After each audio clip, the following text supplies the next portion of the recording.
Welcome to Conversations with Big Rich. This is an interview-style podcast. These interviewed are all involved in the off-road industry. Being involved, like all of my guests are, is a lifestyle, not just a job. I talk to past, present, and future legends, as well as business owners, employees, media, and land use warriors. Men and women who have found their way into this exciting and addictive lifestyle we call off-road. We discuss their personal history, struggles, successes, and reboots. We dive into what drives them to stay active in off-road. We all hope to shed some light on how to find a path into this world that we live and love and call off-road. Whether you're crawling the Red Rocks of Moab or hauling your toys to the trail, Maxxis has the tires you can trust for performance and durability. 4 wheels or 2.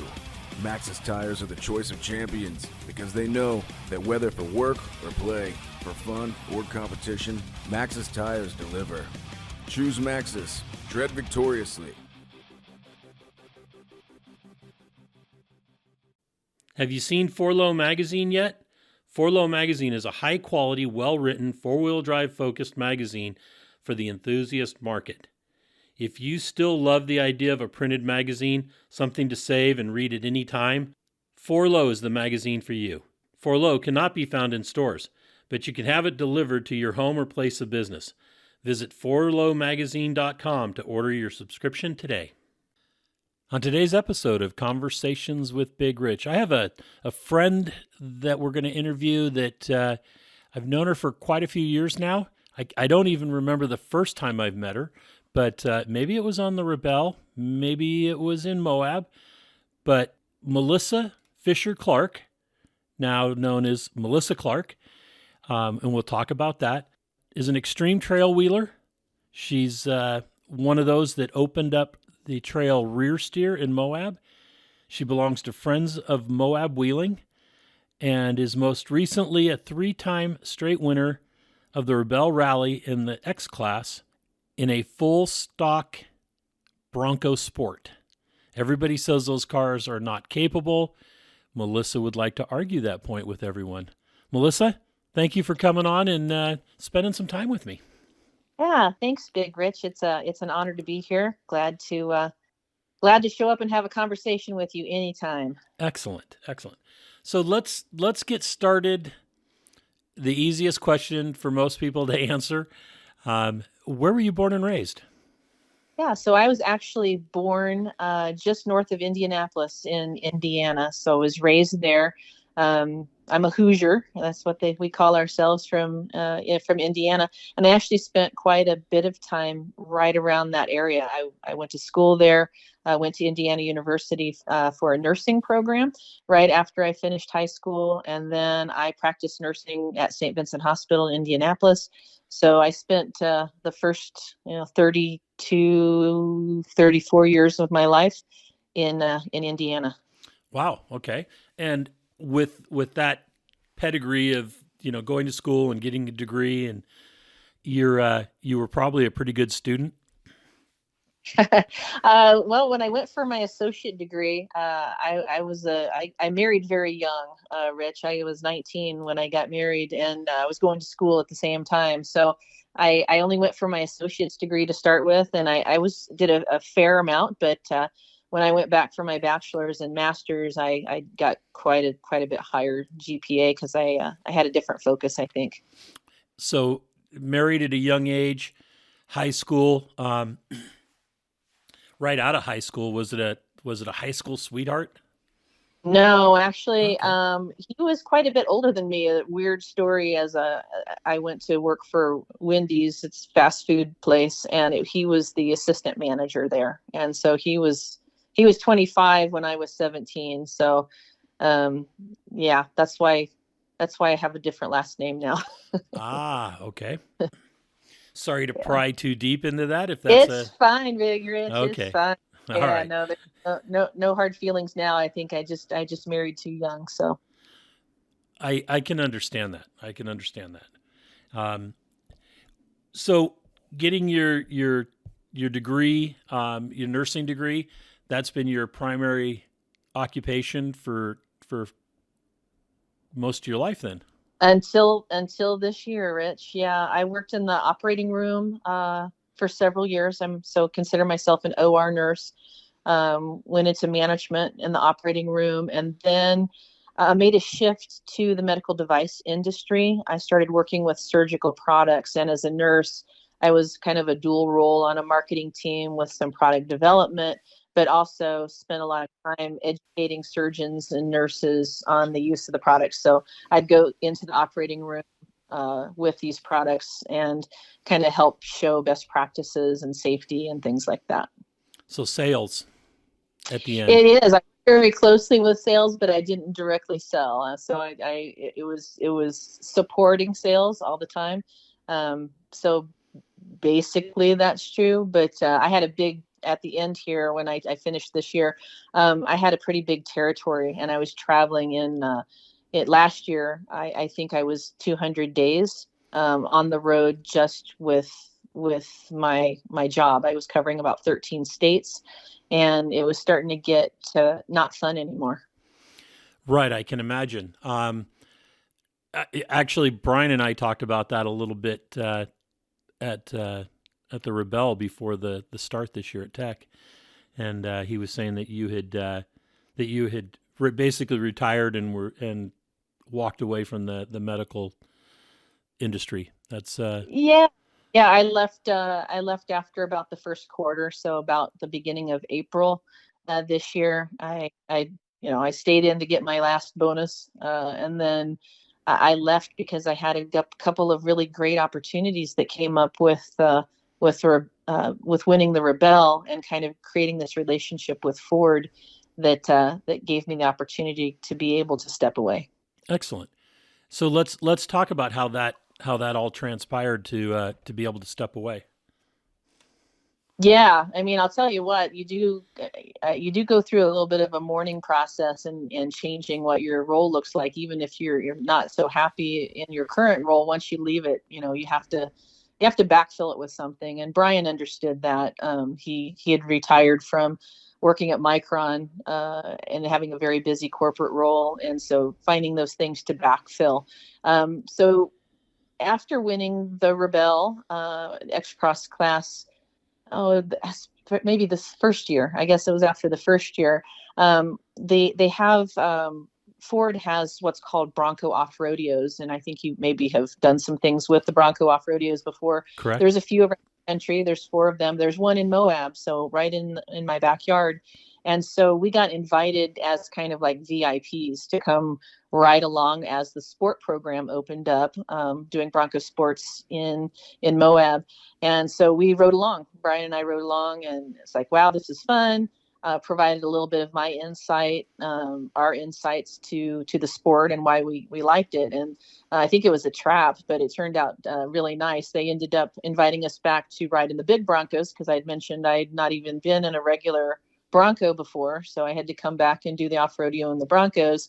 And one thing led to another, and we became guides there. Brian and I both guide a few days a month at the Bronco off-rodeo. Teaching both the sport program as well as the Bronco program, and it's been amazing. It's a really cool, really fun job, and I've met a lot of great customers and a lot of people. So, have loved having that opportunity. So let's dive into that a little bit deeper in a minute, but let's jump over to wheeling and how you got involved with the sport of off-road. Yeah, it quickly became a passion for me. We got to go back almost 20 years ago, when I made a move to Arizona and started getting kind of accustomed to a little bit of off-roading. I had a Jeep at that time, but it wasn't really till I got into Utah. My medical device company that I went to work for was based in a suburb of Salt Lake City, so it got me close to the Magic Moab, and so we started going down there on weekends, and we found not only the Red Rock four-wheelers down there with participating in Easter Jeep Safari. That's probably was my first real exposure to off-roading was attending Easter Jeep Safari But then we also met up with the Moab Friends for Wheeling group that did a lot more weekly type trails, so we could coordinate our schedules to go down and wheel on the weekends. So started doing that, and just like anything where I think they say Jeep stands for just empty every pocket. Started building my Jeep.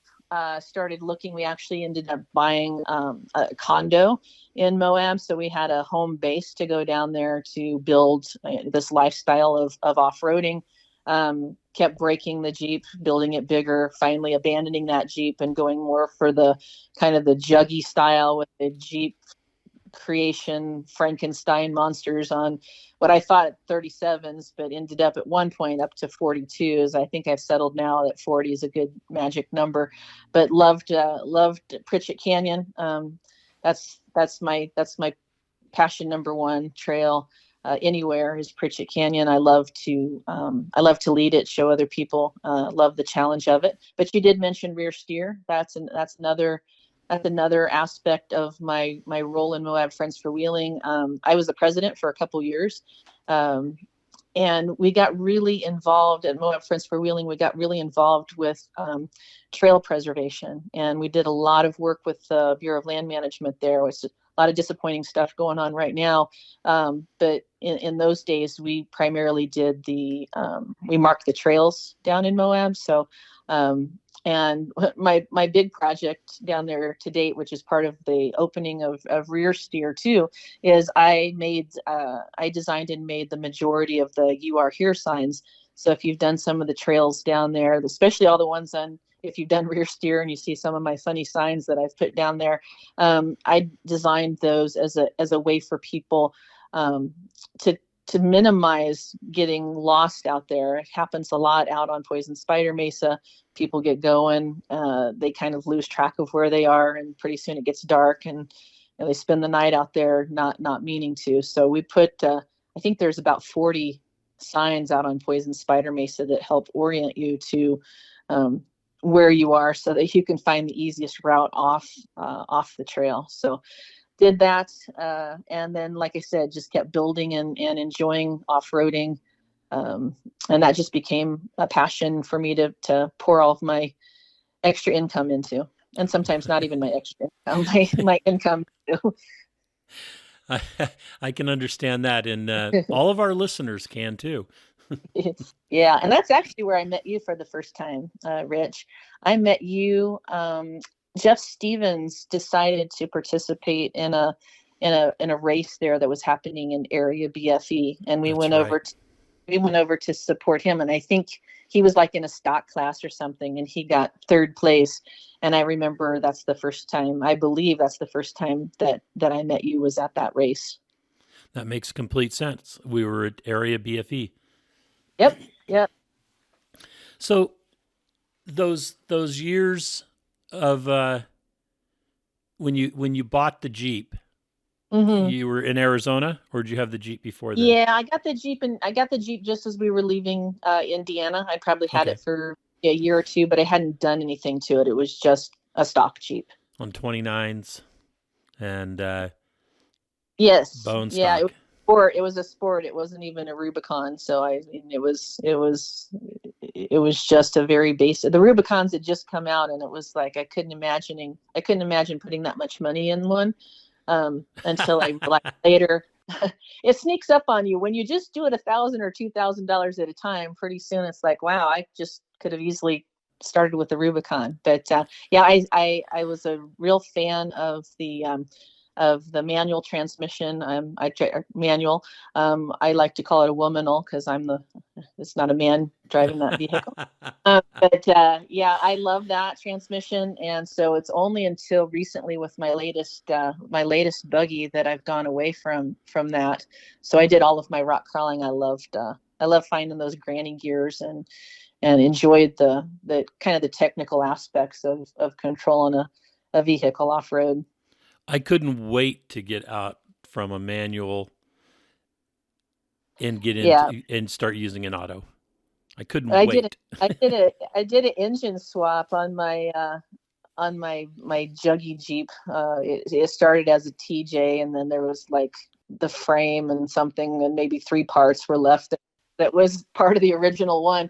But we did an engine swap. I actually, the inline 6, I blew that out on the trail. I actually threw camshaft on the trail in on Upper El Dorado trail. I was trying to bounce it over a rock, and it blew out. So I had to do an engine swap, and so we ended up putting an LQ, I think it's LQ9 in there, and the kind of the LS series. Right. Put that in there, and it was really hard to find the right type of transmission to be able to continue to maintain that manual. Everybody's like, just go to automatic, and I'm like, I just love having the stick shift. So, and part of it is because I got really dependent on the clutch, being able to, when I'm about to roll over, being able to kind of clutch out and come back down the hill. And I was afraid that I was getting too old to learn a technique to get myself out of that. And once I had the automatic in my newer buggy, I still found my foot, desperately looking for clutches at key times, and nothing being there. But muscle memory. They did cut some gates out. We cut some gates out so I could slap it into neutral. So that's where I am at this point. And it did take quite a bit of relearning my trail technique to work. Most people say it's the other way around, but I had to really relearn how to drive with an automatic transmission. I can understand that. I can understand, especially if you were using the stick for so long. Yeah. Yeah, people would be surprised. They'd come and look in and like, wow, you just crawled that with a stick. And I'm like, yeah, that's the only way I know how to do it. So when you went to Arizona and you got the bug kind of bit to begin with, what were the trails that you found yourself on with that stock rig to begin with? We did a lot of, we were in Tucson, so there was a lot of trails down, actually near the border, pretty easy type trails. I never got into anything. We were wheeling by ourselves at that point. So we were pretty cautious. We were on a few forest trails, some little trails that would cross, some washes very near the Mexican border. We did that a couple times. I think my real gateway drug was definitely Moab. That's where and the very first trail I ever really remember doing that I was super proud of myself was Fins and Things. And for a long time, that was my favorite, what I considered a hardcore rock crawling trail, is that I could go and do Fins and Things. And now that's like a warm-up trail.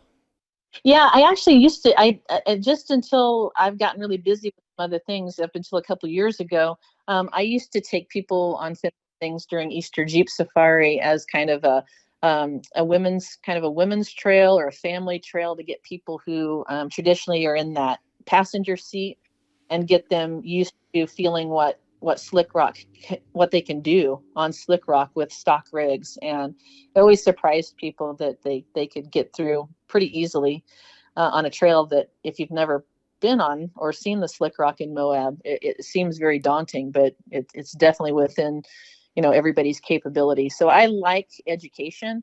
My master's degree kind of focused in nursing and also education. So I love seeing people grasp onto a skill, which I also think is why I miss like guiding over at the off-rodeo as well. Is so yeah, that Fins and Things now is kind of just one of those trails. It's scenic and nice, but no challenge.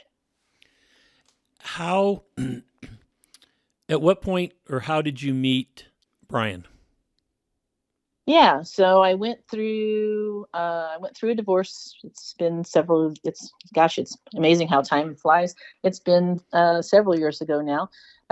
We were, I was continuing to have some struggles in the marriage, and so finally decided it needed to call it quits.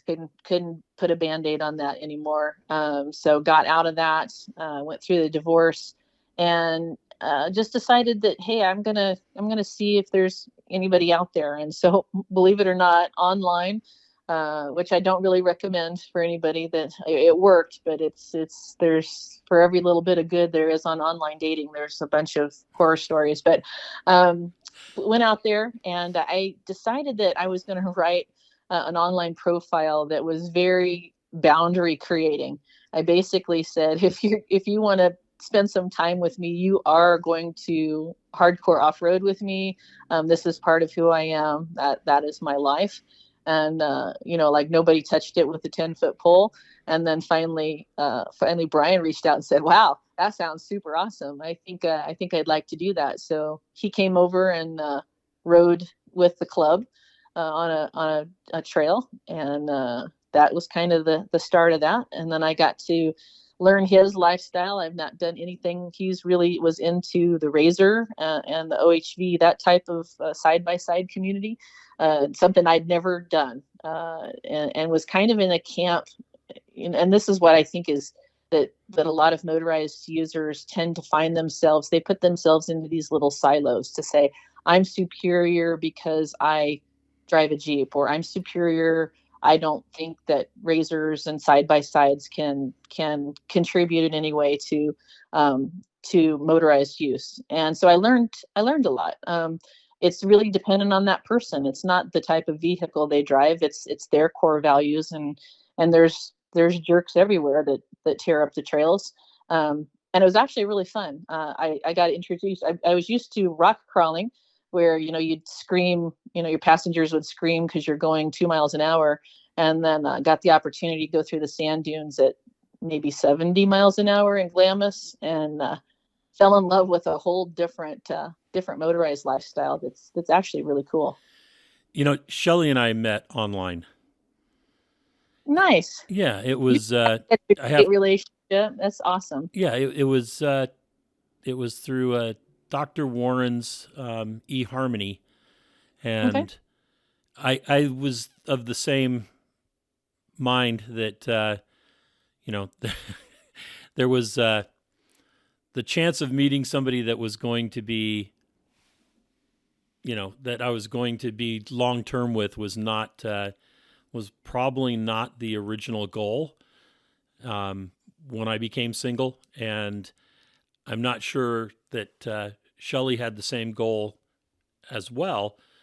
But one of the things that I think that helps in a relationship later on is that, you don't, when you go through a long relationship, you don't know what you want, you know what you don't want the next time around. Mm-hmm. At least with us, is, we knew what we didn't want. And I think that really helped. And then, when we met, we talked online for months before we actually physically met. And I think that helped as well, because we had all that time to talk about, what the boundaries were, what things we definitely didn't want, and things like that. So I think that in the long run, it worked out really, really well. Yeah. Well, that's good. That's great, Rich. So you guys, let's go back to the Bronco rodeos. Sure. You're doing the trainings and taking people out on rides in the Broncos, teaching them about the Broncos they've just purchased, or some of them, they don't have Broncos yet, they're looking to buy. So there's a couple different programs, but the main one that we teach on is that once you buy a Bronco or a Bronco Sport, you get basically a token that you can use at one of the off-road. So for a while, when there was such a long wait for people to get their Broncos, they were coming to the off-rodeo to learn about the Bronco that they were going to receive. It seems like now most people have had or have their Bronco when they come to off-rodeo. So we teach them tread lightly practices. We teach good, solid off-road techniques. And then we teach them the nuances of the Bronco, all the fancy goat modes and buttons that are different from maybe off-roading that they've done in the past. I would say that probably 90% of the people that come to the off-rodeo have never even been off-road before. So we really start at the basics. We teach them about airing down, and we teach them about, solid practices, just the very basics, because it's just about an 8-hour day. And that's about all you can get, is if they feel somewhat safe to be off-road. Every once in a while we get somebody really, really good off-roader. And then I think it's for them, it's more like they're relearning the fundamentals, but that's primarily what it is, both the Bronco as well as the Bronco Sport. Excellent. And you're teaching tread lightly principles, right? Oh, 100, yeah, 100%. That's before we even get out on the trail. Um, One of the things that Brian and I both teach is there's a way to be proactive on the trail. There's a way to be reactive on the trail, and reactive often causes trail damage, right? I used to say, people are like, oh, I can drive open, which is a really nice, it's a good technique to know. But if you have lockers, go ahead and engage those lockers. It's not because you aren't a good driver, but that spinning of the tires on the trail causes a lot of trail damage. And we spend a lot of time too at the Bronco Off Rodeo doing trail repairing the trails that we are using to keep them at their current level of difficulty without huge ruts and things on the trail.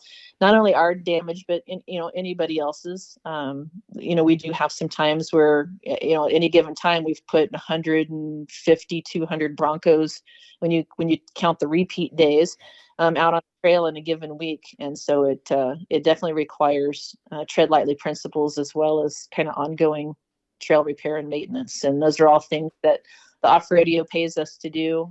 We can do trail repair days and get paid to do that as well. So it's a really nice program that respects the land that we're using, but also what I say is we teach all those Bronco users maybe how to behave on the trail. I wish all manufacturers would do that. Of any kind of vehicle that goes off-road. Yeah, agreed. I get people all the time that says, why won't Jeep, why won't Jeep do that? It's like, I can't answer that question. But it has been a cool thing. And it actually pulled me. I still, there's always that ongoing, do you have a Jeep? Do you have a Bronco? We still have our LJ. We have a Jeep and a buggy and a Razor and a Bronco Sport. We have all the toys. And so, I see the advantages in both. I don't argue one over the other. I especially have to defend my little Sport all the time because people just say it's an escape. Right. It's a grocery. Yeah. Rebadged escape. Exactly. So let's talk about how you got involved with the Rebelle. How many years have you done it now? 8. All 8. Mm-hmm. So you're an original. Yeah. Okay. I'm an original and 100% or whatever. And it's kind of interesting journey. I saw that online when the very first year was advertised. I saw that come up on Facebook, I think. And as soon as I saw it, it's like I knew that was for me. I'd already looked a little bit at the Gazelle, and that's another rally that's done, I believe, in Morocco. It's an overseas type of trip, and so I had realized, wow, that entry cost I wasn't going to be able to do. So when I saw this one coming to the United States, it was like that is for me. I want to do it. So I called Cora Jokinen, that she owns the Aussie Locker company, Torque Masters. And I asked her, hey, this is really cool. Do you want to do it? And she was like, yep, we're going to do it. And so I think we were the 4th team. They gave us 104, so I'm assuming that. 4th team to register for the rally. Wow. Okay. Excellent. Yeah. And how did you meet Cora? So I met Cora through Facebook. There was a Jeep Girls Only page or something like that had, maybe 500 or 1,000 people on that site. And I think about 990 of them just posed with their Jeep, sometimes on dirt, sometimes at the mall. And about 10 women in there that were like serious. So pretty soon you kind of see posts and you find each other. And she mentioned she was coming out for Easter Jeep Safari. And I said, come on out. She really wanted to do Hell's Revenge. I'm like, I got you. Come on out here and let's drive Hell's Revenge and meet up. And so that kind of started that friendship. Excellent. And did you just do Hell's Revenge, or did you get over to Pritchett? Yeah, we did. Eventually, yeah. It doesn't take me long to get people. If you can get through Hell's Revenge and you still got the bug after that, then it's like, come on over here, let me show you Pritchett Canyon. So, yep, I've been in Pritchett with them several times. It's a blast every time, and I do lead it. I still lead it during Easter Jeep Safari every year. It's kind of my one trail that I do every time. I know I've met a lot of people through Pritchett Canyon. It's definitely getting a lot harder. It's not a Bronco sport trail, let's put it that way. Right. I like tying Pritchett into, I think it's called Fisher. Oh, you do like the Hunter Canyon Hunter loop? Canyon, yeah, not Fisher. Mm-hmm. Hunter, Yeah. and then out behind the rocks. Yep. We do that at times. I love that too. When I'm leading it for Jeep Safari, we just always have to see what time we're at the top of Yellow Hill, whether comes into play or not. That usually wears everybody out if they just made it through the extremeness of Pritchett Canyon to continue to do some 8 level and a little bit of 9 level, especially when you realize you have to go up White Knuckle Hill. Right. Which is always that was always the icing on the cake for me. I love to go up, but not eventually that White Knuckle Hill, it became very, very challenging as people continued to use it and kind of shear off that traditional line. And so unless there's a lot of rocks in the bottom, it was basically just for my participants, it was just a winch or a pole up the top. Right. Makes sense. Yeah. I don't understand why there's not a way around that. Well, we do have we have a travel plan, so we can't, right. we have to stay on, and there is a way around, but not directly around it. So you have to use another trail that kind of takes you out and ties kind of back into Behind the Rocks Road, so that you can, the main road that goes out to like Pritchett Arch, you can get over to that and then be able to kind of meet back up with the trail. And that's but it makes it a lot longer. It does. Until you factor in like how long you've spent trying to fight White Knuckle Hill, but you don't think of that time. You just, on the other, it just feels monotonous because you're just driving bumpy road. Right. Yeah. That's the part I hated until we found Hunter, the tie him in, was I hated that gravel road on the way out. Yeah. For sure. Yeah, we like to go just to the top of Yellow Hill and come back down. Coming down Pritchett Canyon is a whole another adventure in seeing what gravity will help your rig try to do to you. So I was very afraid of coming down for a long time until I got the opportunity to really kind of study it and learn the lines. And with my, I would definitely not do it in a stockish type vehicle. In the buggy, it's fun. But it's still, you pay really good attention or you'll go rolling down chewy. Right. So let's finish off talking about the Rebelle. You met Cora, you guys decide to go do it. And yep. What was that process? Well, she had her LJ for her company that she had taken. I think she'd done Everyman Challenge, King of the Hammers, and a few things with it. So she had the vehicle she wanted to put in, and she came in with some sponsorship, which really helped out a lot. We kind of raised the money together to do it, and so we competed that first year. She was the driver, and I was the navigator, and I think we finished in 5th place. And then we did the same thing the next year, and we finished in 4th. Just missed the podium. But then her business got to a point where she couldn't really be off the grid for that long. So I planned on not doing it. And the Rebelle kept rearing its head to the point where it ended up working out for several years when I hadn't planned on doing it. And you did once with Terrelyn? I did 2019 with Terrelyn. We got second. That was my podium for the 4x4 class was with Terrelyn, and that was fun. We switched off driving and navigating. So I like to brag that maybe some of the skills I had that Terrelyn picked up on. I mean, she's such an excellent navigator. It's almost like she's savant in figuring that out. I mean, it doesn't matter.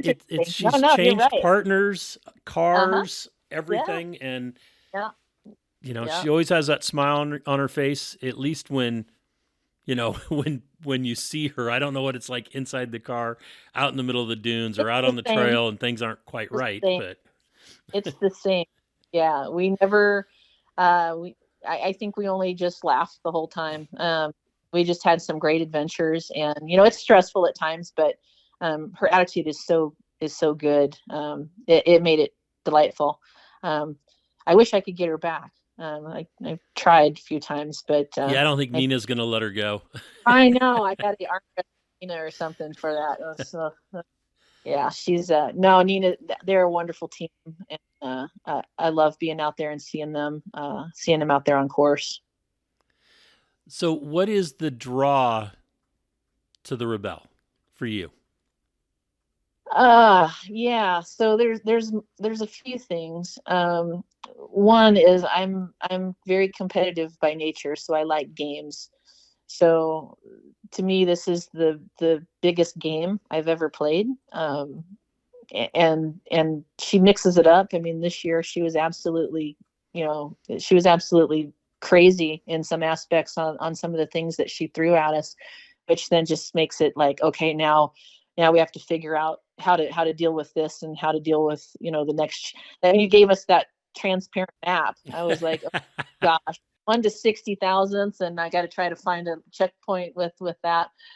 Things like that. Just it it's the best game. I keep telling people it's the best game I've ever played because it brings all of my toys together in one place. I've got my off-road, I've got my remote desert, and I've got this navigation game, which I knew nothing about navigation. I don't even think I'd held a compass before when the first one came out. And I just remember watching her little video, and we all were rookies that year and figuring it out. And then it develops into a real skill, that you have. And I think now, especially with Ford sponsoring me, starting in 2021, this with the Bronco Sport, it's made it very, I shouldn't say easy, but definitely a lot more accessible to be able to do now with that sponsorship. And I've also fallen in love with the X Cross class. And there's also just that nice aspect. We were teasing before you started the recording, but there is that nice aspect of being off grid.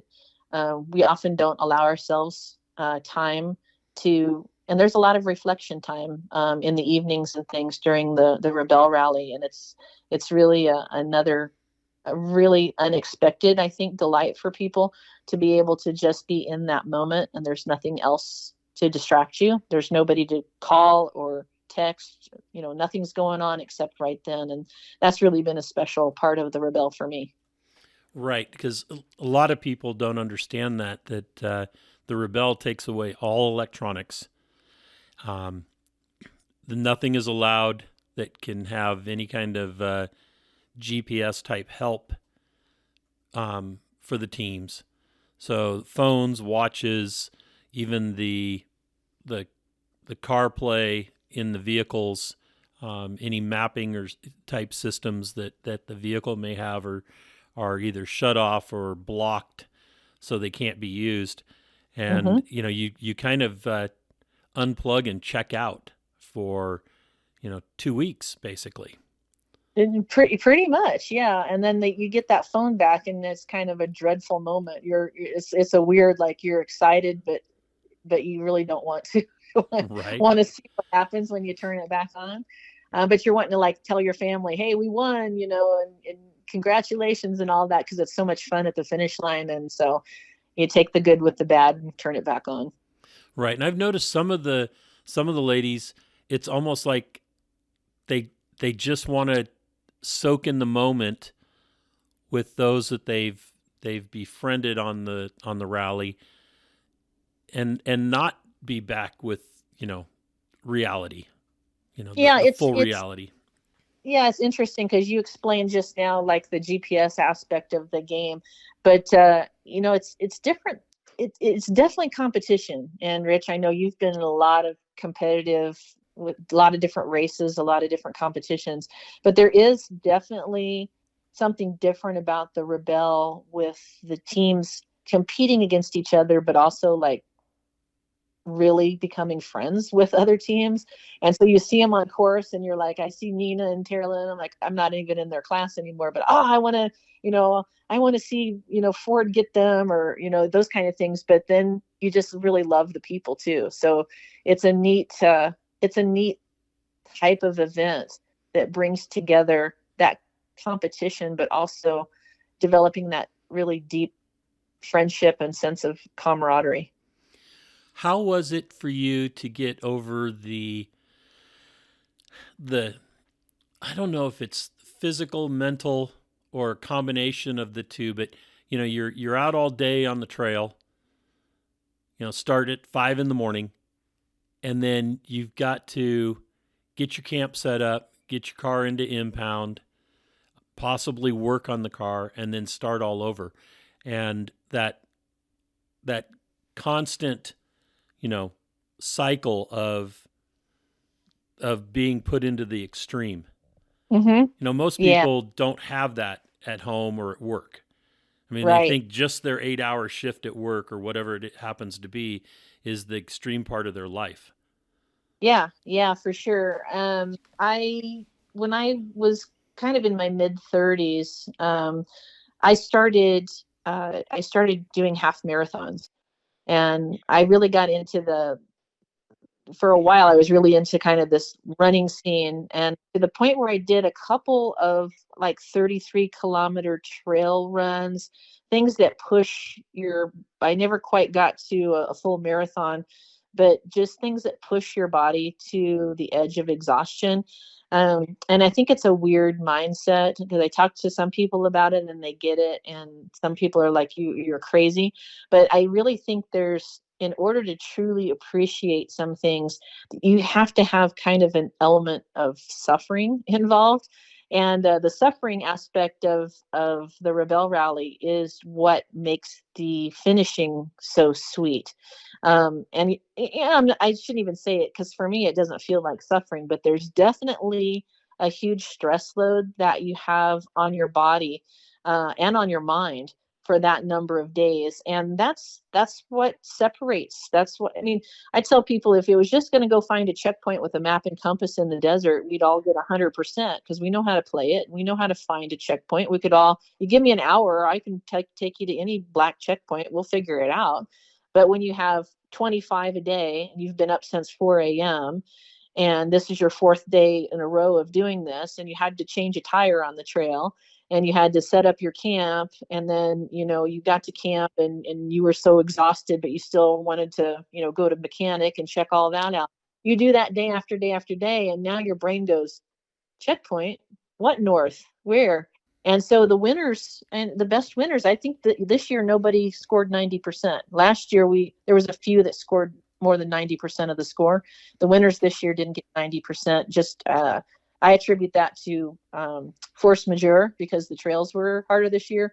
But I also contribute to force Emily Miller, who definitely mixed it up this year. Yes, she did.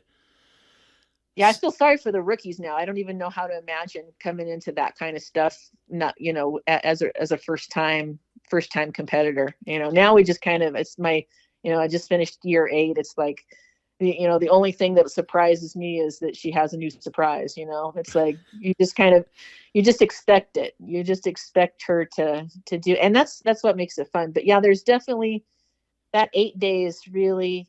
And then you come home from it and you realize it's like, wow, you were really tired. Last year I came off with COVID.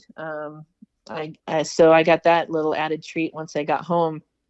Got to work through that. But yeah, there's definitely a lot, and people who can kind of prepare for that.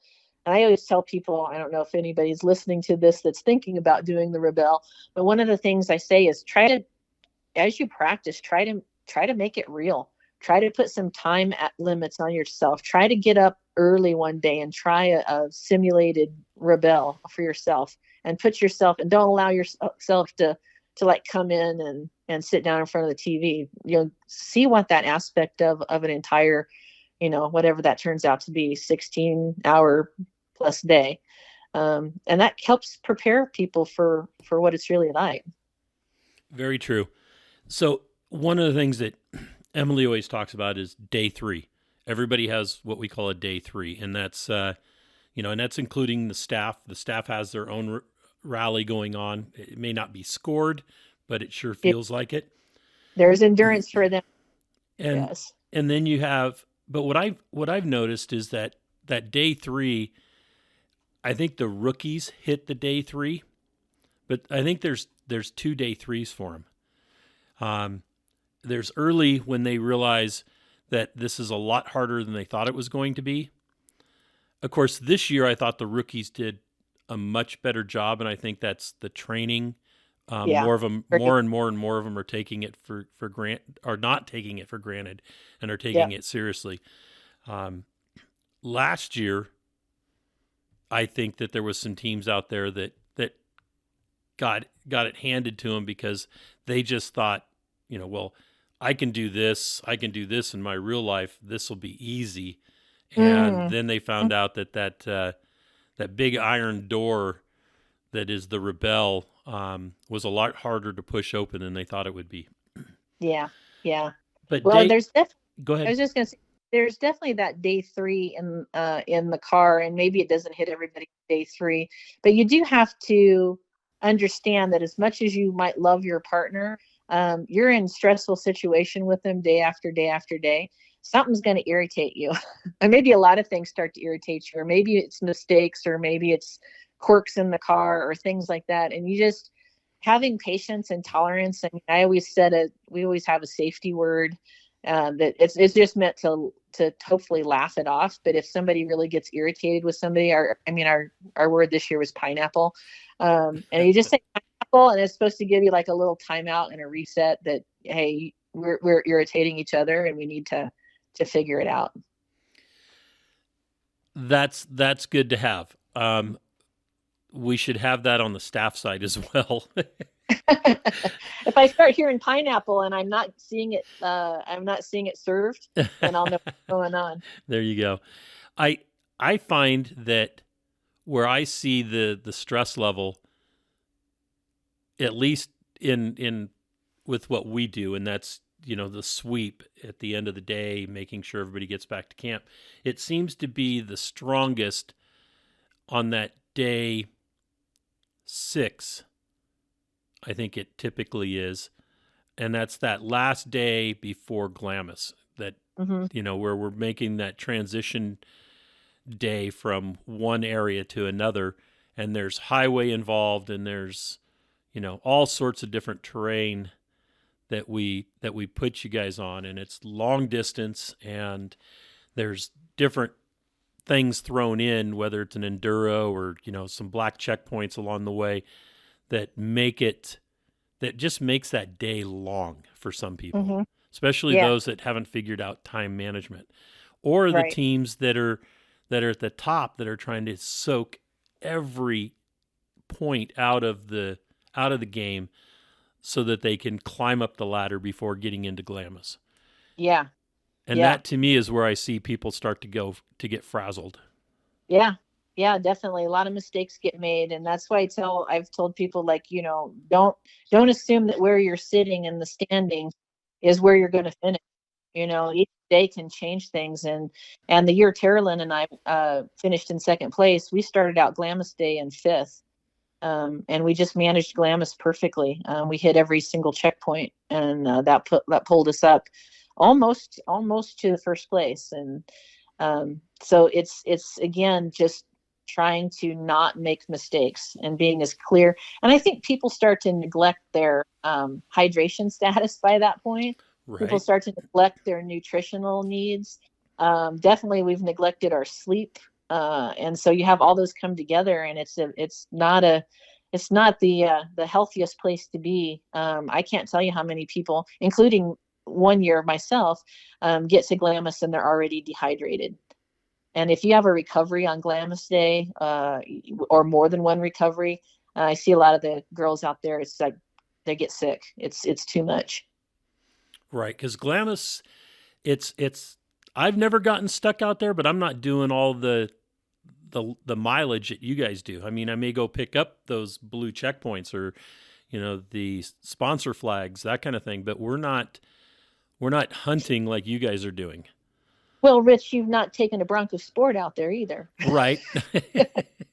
Nope, just the Cherokee and the Raptor, and both of those are Yeah, definite. And you're also, I mean, gosh, you've been driving forever, but no, I think sometimes it's there's a combination. The vehicle is your third teammate, and there's pros and cons to every person on the team, and you have to take the advantages and disadvantages. And so for us, the sport, I really like the Bronco Sport in the sand. I think it performs really well, but you also just have to manage the fact that you don't have much ground clearance. You do have those smaller wheels, and so you have to use. I have to use a little bit better sand driving technique to manage that car to make sure that we don't get stuck. And we didn't this year. We didn't get stuck. We helped. We helped Sedona and Rebecca. They had the BMW. They got stuck down near Oldsmobile Hill. So the only recovery I think that we participated in that day was to help them get unstuck. They were the second place team. right. And I thought that that Bailey and Kaylee with the Mach-E, I know that they went through a lot of frustrations, but I thought that they sticking it out and working to get that car to finish was phenomenal. There's no other team in my mind that could have done that. I mean, I'm not trying to diminish anybody else, but that combination of Bailey with her driving skills and Kaylee with her navigational skills, and them coming together, and just their competitiveness and their willpower to get that car, I think they did a phenomenal job to finish with that vehicle, and to maintain some grace with how challenging it was. That, I mean, I'm in awe. I'm glad that team, whether they are glad or not, I'm glad that team was in that car, because I don't know if another team would have been able to finish. Right. And that, I don't even think it would be hard to consider that an SUV. I know that it met the requirements, but being that it was so low to the ground, yes, it met the requirements, but the different things that they got to work out for that vehicle to be able to, and all of the vehicles, the electric vehicles especially, have had to go through that to get that range and get the development of the electric all-wheel drive vehicles has been phenomenal. And I think a lot of that is due to the demands that the Rebelle puts on those vehicles. Oh, 100%. I mean, we've already had a little bit of conversation with some of the Mustang team with the Mach-E. I mean, they learned so much about that car on the Rebelle. It really can be a test format for manufacturers. And I'm really pleased that manufacturers have recognized the Rebelle Rally as a premier place to feature their car, especially prototype cars. You don't get, I've had people tell me, I don't think anybody else has ever driven a Bronco Sport to the excess that you have. Maybe they have in a certain situation, but for day after day after day, beating that car through, every kind of rock crawling environment, heat and cold. And I think that's kind of one of the advantages that manufacturers see with the Rebelle Rally, is this opportunity to take a car that they have a dream about doing and putting it through its paces. And I would not be a bit surprised to see some features coming out from marketing when that Mach-E Rally finally does get out there, that they've considered some of those things, some of those challenges with range and ground clearance and things. So that's the cool when I see the manufactured sponsor side, is see how we as competitors not only are competing in a rally, but we're helping make better vehicles out there for those manufacturers. Right. I mean, I thought that, something like Porsche did with the Cayenne, where, you push the off-road mode and the thing lifts up 3 inches or whatever it was would be Yes. perfect. And like Land Rover, when when they default on the over articulation, and the default goes to slam it to the ground. Those are the kind of things that the manufacturers don't really think about. When do you over articulate? It's not in the parking lot. Right. So you're out on a trail and the thing goes into default. You need a computer to undo that, unless you're Josh McWorthy and can figure it out. And the car is sitting, basically like the Mach-E did, 1 inch off the ground. Mm-hmm. And, Mm-hmm. I think that those are things that engineers, smart people, especially when it's all on paper, Mm-hmm. but that practical aspect of being, of making it work in real life. Yeah. I always like to go back to the Toyota starter that is underneath the intake manifold. I mean, Right. when Hey, I we have saw a that space for the for it. first time, I was Let's like, put it there. why? Yeah. Yes. Yes, there are some things like that. And I do like the fact that, I can only speak for Ford because they're the only manufacturer that sponsored me. But I love their level of investment and attentiveness in hearing about our inputs. What do we like? What do we wish was different? And I really think that they're serious about that. And I think that they are trying to in further year models fix some of those things that get identified in places, not only in just generalized off-roading, but in something like the Rebelle Rally. I agree. I mean, they did that with, and I know it goes all the way back to cars, the 40s and stuff like that they were road racing. With the special vehicle development teams and stuff like that. But the Raptor was one of those programs. The Bronco was that way. I love seeing that investment. Yeah. In the long run, it pays off. Yeah, and that's why I like that there's that bone stock class, because that shows you. I mean, I tell people the Bronco Sport that I drive in the rally, it's exactly the same as the one that you could go get at the Ford dealership. It just has a fancy wrap on it. That's the only thing that makes it look any different. There is nothing on it, no additional skid plates, no change of tires. It is exactly, if you go buy a Bronco Sport Badlands, it's the same vehicle. And there's some places that are a little worse for wear, but we finished that now three years in a row. Actually, the car has won 4 years in a row. Shelby Hall drove it in 2020, Okay. and I've driven it in 21, 22, and 23, and so it's an undefeated car, which Ford is really, really proud of in that class. And we talk about rock crawling, and then we talk about X Cross, and I think the fascination for me in coming into the X Cross, I will admit that when I was first offered the sponsorship, I was like, oh, the X Cross class, they're just going to be like driving around, the pavement and then tiptoeing into these areas, and maybe there's a checkpoint on the edge of the dunes or something like that. And then I actually did it. And I was like, wow, because I mean, hardcore off-roading is my jam. And so in the 4x4 class, I mean, because Emily can't push everybody to the breaking point, some of the rallying, or most of the rallying actually in the 4x4 class was not overly challenging for me. And so as driving, I would find myself sometimes a little bit like bored. But I got into the X Cross class, and now it's like there's rocks everywhere. I have an 8-inch ground clearance. I can be taken out at any moment. I've got to pay attention all the time. And that's what I like about off-roading. I love the technical aspect and paying attention. Can we take the X route? Can we get to the top of that hill? And it's a lot more challenging in what some people would consider a car than it is if you show up in a Bronco Raptor. Right. So true. So true. Yeah.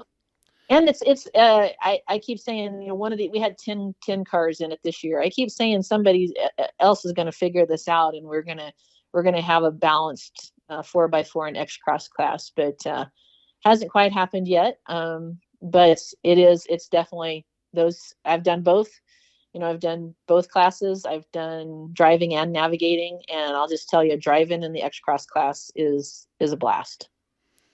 And do you believe that the best teams do have that the driver and navigator can switch positions and not lose much? I think that is a critical aspect. If you want to be super successful in a role, that person that's in the other seat needs to be able to, they may not be as good as you on that role, might not be the best navigator, might not be the best driver, but switching off is critical. And I really, what I like about it, and I'd like to do this, the past few years, I've just kind of been sole driving, but I like, because as a driver, believe it or not, you're more rested. The navigator's brain is overloaded and fried. And if there's days when the navigator just isn't feeling it, give them a rest, let them drive the car. You get in that navigator seat and you start doing navigation. The other thing I try to do as a driver is to take as much of the navigational load away from my navigator as I can, meaning I let her stay in the seat and stay over the map.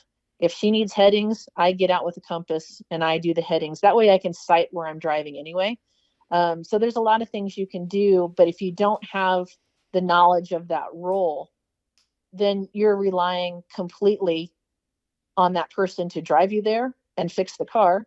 And the other person has to be fully relied on to know all the navigation and be able to do all the enduro math and all those other things. No, if Nina and Carolyn can switch off, we've seen that happen this year. I think the best teams that you should fully train for each role. Right. I agree. What went through you guys' mind when you got that whiteout map? You know what I did? Actually, I was like, darn it, because I had played around with that idea and I had made some different scales, but that is something that I had wanted to understand in the last year. And so that was something I was able to help my navigator with, because she had not gone there with weird scales and kind of hidden maps. And I just said, on any map, there's got to be data here that's going to help us figure out how to find that checkpoint. So we quickly just took some paper and made a scale and were able to plot. And, we found the blue right away. I was really proud of that. And we found our later blue. I think I need to go back and double check. We were at a black. I'm sure we were just afraid to take a wide miss. We were afraid because we were running out of time and we'd kind of hurried there. But no, it's one of those things where she's given us kind of poor maps before for us to try to use. So I'm not going to say I was totally prepared, but I wasn't blindsided by it either. There were some teams that were blindsided. Yes. Yeah. And you guys got to see everybody's reaction, because I think you guys were the ones collecting maps from us and handing us out that. Yeah, we were the messenger that people wanted to kill. You were. I was like, darn it. The videographer got in the window and said, if you had one word to describe this, what would you say? And I just said shitty, because it was quite a challenge. But and at the end of the day, when you're really tired, to have that thrown on you. But hey, that's what Emily says, that's what makes fantastic navigators. I mean, if you have the best maps and all the time, you can go figure that out. If you've got enough data and you're resourceful and you can find it, that makes you a fantastic navigator. Right. Yeah, there was some people that Maria Guitar looked at it and was like, oh, right. And she was excited. Oh, yeah. She that stuff all the time. And actually, I talked with her because she's one of the Ford teams as well. And I said, how did you approach that? Because I kind of want to understand it in case those things happen next year. Because she is an engineer. So her engineer brain just totally absorbed that. I don't have an engineer brain. So it's fascinating to see her approach. And a lot of people approach navigation a little different, but still get at the same answer. So it was neat to see how she transferred that knowledge from the 1 to 100,000th map into, creating that scale and quickly being able to make it work. Right. I thought it was really cool. Yeah. So what are the plans for the future? Well, so I also, besides off rodeo guiding, I'm also working for the Bronco Nation. It's an online forum. We write articles. We have some events. We do a lot of events with supercells and I do a lot of guiding. Brian and I both do some guiding with the Bronco Nation. So I have that job as well as on the off rodeo. So going to continue to do that, and then just kind of working to see what else shows up. I mean, the Rebelle is become a part of my life now. I don't know how many years you have to do something to create a habit, but 8 years seems like a pretty good number. So I definitely want that to be part of it. I think about the Rebelle, talk about the Rebelle a lot. And now that we're getting kind of rested up from being back from the Rebelle, starting to get out the maps again, look at checkpoints, analyzing things. So Rebelle's still in the future. And we'll just see how things develop. I mean, I still keep my nursing license. So if things get boring and I want to go back to do a little of that, I can too. And we'll just continue to enjoy motorsports and enjoy the off-roading in the community. And the Bronco community has actually been really fun. Getting to meet a lot of people and helping them, learn to use their Broncos has been a real kick. So I hope to continue to do that for a while. Excellent. Are you signed up for the next Rebelle? Well, Ford has given very strong signals that we're all in. So I'm going to ride along with Ford. We'll have to see what happens next year.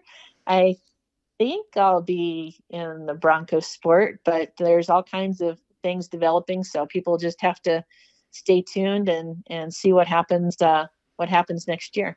Oh, okay. Something to look forward to. Excellent. Yeah.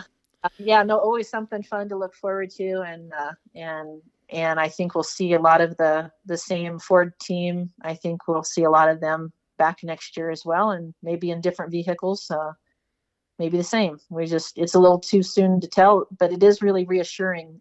In years before, we didn't know if they were going to support again. And now we've been given all the signals that a budget's already been set in place. Ford wants to play. They're silver sponsor this year. So I think it looks really good for us that are sponsored by Ford to be able to compete again. Excellent. Melissa, I want to say thank you so much for taking your morning and having a conversation with me and letting us know about Melissa and your background and what got you to where you're at today. Yeah, I appreciate it, Rich. And I'm sort of Instagramming, so if anybody wants to see some of my adventures, it's Bronco Sport for the Win, but 4 is the number 4, so Bronco Sport for the Win. If you want to check me out on Instagram, I'm kind of almost past the age of Instagramming, but I am learning and putting some reels on, and we're going to be doing some fun stuff. So if people want to check me out, that'd be great. Well, one of the things that I've always learned about social media is each one of the platforms starts out for the youth and then transforms into an older mindset, right, taking over, and then something new comes up for the youth. Right. When we're jumping in TikTok, then there's got to be something else going on. Yeah. It might take a little while. I still haven't even tried TikTok, but I do like Instagram, and I do have a lot of friends on there. And so if people want to check out some of that, I'd love to see you on Instagram. Excellent.